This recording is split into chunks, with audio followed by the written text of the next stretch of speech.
حکایت ہے کہ عیسیٰ علیہ السلام ایک نوجوان کے پاس سے گزرے جو باغ کو پانی دے رہا تھا۔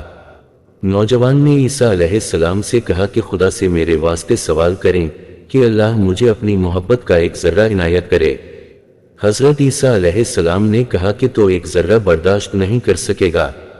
نوجوان نے کہا نصف ذرہ۔ حضرت عیسیٰ علیہ السلام نے دعا کی کہ یا الہی اسے اپنی محبت کا نصف ذرہ عطا کر دے۔ حضرت عیسیٰ وہاں سے چلے گئے۔ مدت گزرنے کے بعد حضرت عیسیٰ علیہ السلام کا اس نوجوان کے مکان کے پاس سے گزرنے کا اتفاق ہوا۔ اس کا حال دریافت کرنا چاہا تو پتہ چلا وہ تو ممنون ہو کر پہاڑوں میں نکل گیا ہے۔ حضرت عیسیٰ علیہ السلام پہاڑوں میں جا کر دیکھتے ہیں کہ وہ ایک پتھر پر بیٹھا ہوا ہے اور آنکھیں آسمان کی طرف اٹھائی ہوئی ہیں۔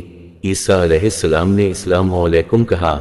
نوجوان نے جواب نہ دیا۔ پھر عیسیٰ علیہ السلام نے کہا کہ میں عیسیٰ ہوں، تو مجھے کیا شناخت نہیں کرتا؟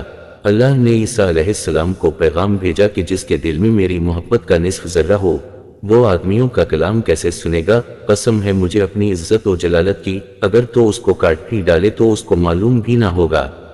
حضور غوث اعظم حضرت شیخ عبدالقادر جیلانی رحمتہ اللہ علیہ فرماتے ہیں کہ ہمارا پروردگار موجود ہے اور اسے دیکھا جا سکتا ہے، اور صاحب یقین و معرفت انسان کے لیے دو ظاہری اور دو باطنی آنکھیں ہیں۔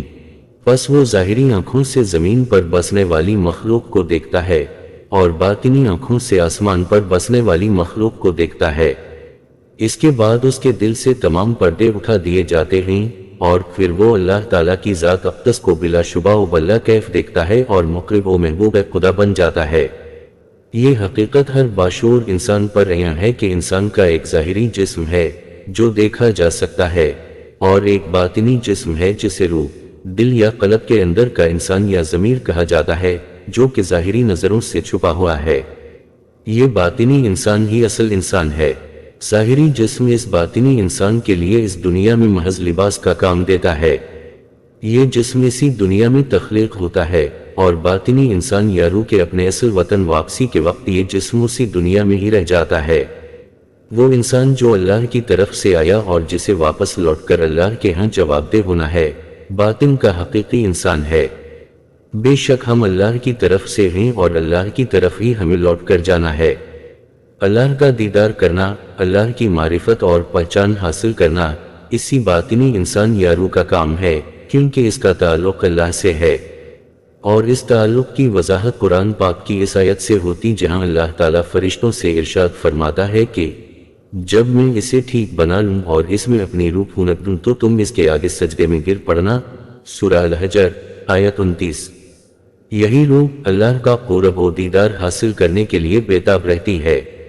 اللہ کا دیدار بھی ظاہری آنکھوں نے بصارت سے نہیں بلکہ روح نے نور بصیرت سے کرنا ہے۔